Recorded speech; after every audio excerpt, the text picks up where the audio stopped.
Hello friends, welcome back to our channel. ഇന്ന് നമ്മൾ ഒരു മാങ്ങക്കറിയുടെ റെസിപ്പി ആയിട്ടാണ് വന്നിരിക്കുന്നത്. സത്യം പറഞ്ഞാൽ ഈ മാങ്ങക്കറിയുടെ പേരെന്താണെന്ന് എനിക്കറിയില്ല കേട്ടോ. ഞാനിതിനെ മാങ്ങക്കറി എന്ന് വിളിക്കും.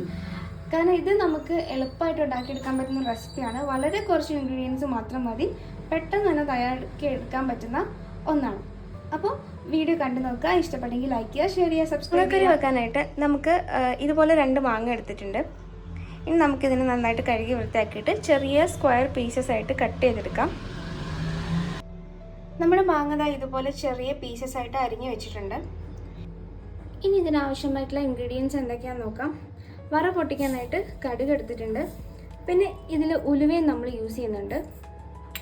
പിന്നെ ഒരു 5-6 ചെറിയ ഉള്ളി അരിഞ്ഞത്, കുറച്ച് വെളുത്തുള്ളി അരിഞ്ഞത്, പിന്നെ 2 വറ്റൽമുളക്, കുറച്ച് കറിവേപ്പില. ഇത്രയാണ് വറ പൊട്ടിക്കാനായിട്ട് എടുത്തിട്ടുള്ളത്. പിന്നെ ഇതിൽ മസാല എന്ന് പറയുന്നത് നമ്മൾ ഒരു 1/2 ടീസ്പൂൺ മഞ്ഞൾപ്പൊടിയും ഒരു 1 ടീസ്പൂൺ മുളക് പൊടി എടുത്തിട്ടുണ്ട്. ഇത് നിങ്ങളുടെ എരിവിനനുസരിച്ച് ചേർക്കാവുന്നതാണ്. പിന്നെ ഒരു ഇൻഗ്രീഡിയൻ്റ് എന്ന് പറയുന്നത് കായമാണ്. ഇതിൽ കുറച്ച് കായപ്പൊടിയും കൂടി ചേർക്കണം. പിന്നെ ശർക്കര.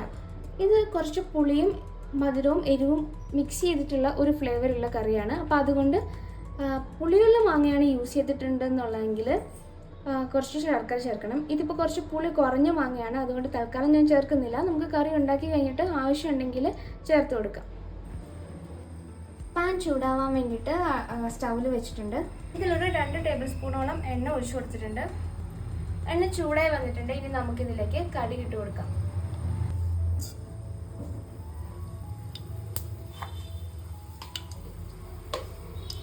കടുക് പൊട്ടിക്കഴിഞ്ഞിട്ട് നമുക്ക് ഉലുവ ചേർത്ത് കൊടുക്കാം. കടുകെല്ലാം പൊട്ടിക്കഴിഞ്ഞിട്ടുണ്ട്. ഇനി ഇതിലേക്ക് നമുക്ക് ഉലുവ ചേർത്ത് കൊടുക്കാം. ഉലുവയുടെ കളർ മാറി വന്നിട്ടുണ്ട്. ഇനി നമുക്ക് ബാക്കിയുള്ള ഇൻഗ്രീഡിയൻസ് ഇട്ട് കൊടുക്കാം.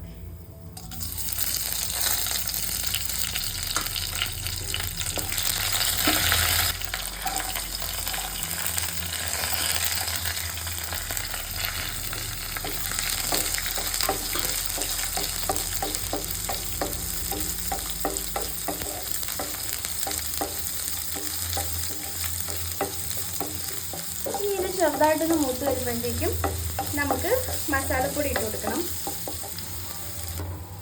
ഇതിപ്പോൾ നന്നായിട്ട് മൂത്ത് വന്നിട്ടുണ്ട്. ഇനി ഇതിലേക്ക് നമുക്ക് മസാലപ്പൊടി ഇട്ട് കൊടുക്കാം. മഞ്ഞൾപ്പൊടി, മുളക് പൊടി, പിന്നെ കായപ്പൊടി.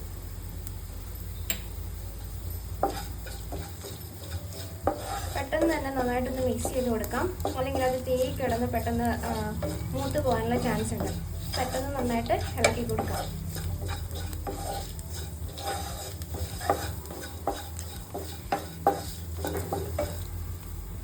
ഇനി ഇതിലേക്ക് മാങ്ങ ഇട്ട് കൊടുക്കാം.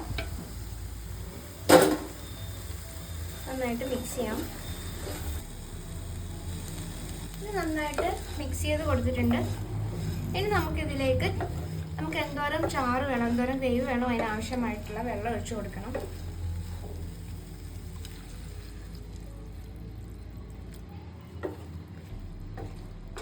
കുറച്ചുകൂടി വെള്ളം നമുക്ക് ഒഴിച്ചു കൊടുക്കാം. ഞാനിപ്പോൾ ഒരു 3 ഗ്ലാസ് വെള്ളമാണ് ഒഴിച്ചിട്ടുള്ളത്. അപ്പം നമ്മുടെ ആവശ്യത്തിനനുസരിച്ച് ചേർത്ത് കൊടുക്കാം. ഇനി ഫ്ലെയിം കൂട്ടി വെച്ചിട്ട് ഒന്ന് തിളപ്പിച്ചെടുക്കാം. നമ്മളൊരു കാര്യം ചേർക്കാൻ മറന്നുപോയി, ഉപ്പിട്ടില്ലായിരുന്നു. അപ്പോൾ ആവശ്യത്തിന് ഉപ്പ് ചേർത്ത് കൊടുക്കാം.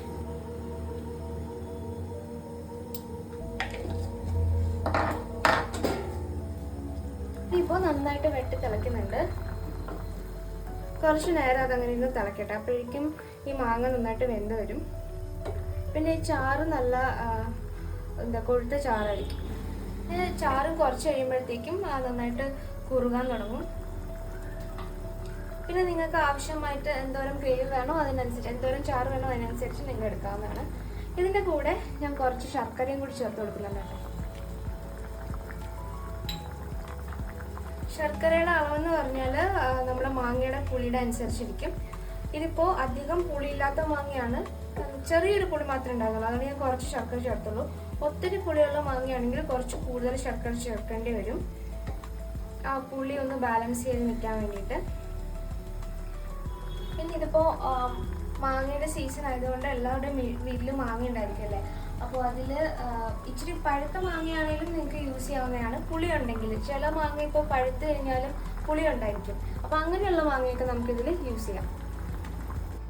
അങ്ങനെ നമ്മുടെ മാങ്ങക്കറി ഇവിടെ റെഡി ആയിട്ടുണ്ട്. ഇതിപ്പോൾ ആ മാങ്ങയുടെ പുളിയും കുറച്ച് മധുരവും പിന്നെ ചെറിയൊരു എരിവും ആ കായപ്പൊടിയുടെയൊക്കെ ഒരു ഫ്ലേവർ വരുമ്പോൾ കഴിക്കാൻ നല്ല ടേസ്റ്റാണിത്. ചോറിൻ്റെ കൂടെ ആയാലും കഞ്ഞിയുടെ കൂടെ ആയാലും ഒക്കെ നിങ്ങൾക്ക് ഈ ഒരു മാമ്പഴക്കാലത്ത് സ്പെഷ്യലായിട്ട് തയ്യാറാക്കി കഴിക്കാൻ പറ്റുന്ന റെസിപ്പിയാണ്. അപ്പോൾ എല്ലാവരും ട്രൈ ചെയ്ത് നോക്കണം കേട്ടോ. ഇത് ഞാൻ ഇനി സെർവിങ് ബോളിലേക്ക് മാറ്റാം. നമ്മുടെ മാങ്ങക്കറി ഇവിടെ റെഡി ആയിട്ടുണ്ട്. നിങ്ങൾ എന്തായാലും ട്രൈ ചെയ്ത് നോക്കണം കേട്ടോ. ഇപ്പോൾ എല്ലാവരും പറയുന്നൊരു കാര്യമാണ് മാങ്ങ പഴുക്കുന്നതിന് മുമ്പ് തന്നെ പുഴു കയറി പോകുന്ന അല്ലെങ്കിൽ വാടി വീണ് പോകുന്നതെന്നൊക്കെ. അപ്പോൾ ഒരു അത്യാവശ്യം വിളഞ്ഞ മാങ്ങയാണെങ്കിലും അല്ലെങ്കിൽ കുറച്ച് പഴുത്തിട്ടുള്ള പുളിയുള്ള മാങ്ങയാണെങ്കിലും നമുക്കത് വെച്ചിട്ട് ഇതുപോലൊരു കറി ഉണ്ടാക്കിയെടുക്കാവുന്നതാണ്. നിങ്ങൾ ഒരു തവണയെങ്കിലും ട്രൈ ചെയ്ത് നോക്കണം. അടിപൊളി ടേസ്റ്റാണ്. അപ്പോൾ പുതിയൊരു വീഡിയോയിൽ കാണുന്നതായിരിക്കും. ബൈ. Thanks for watching.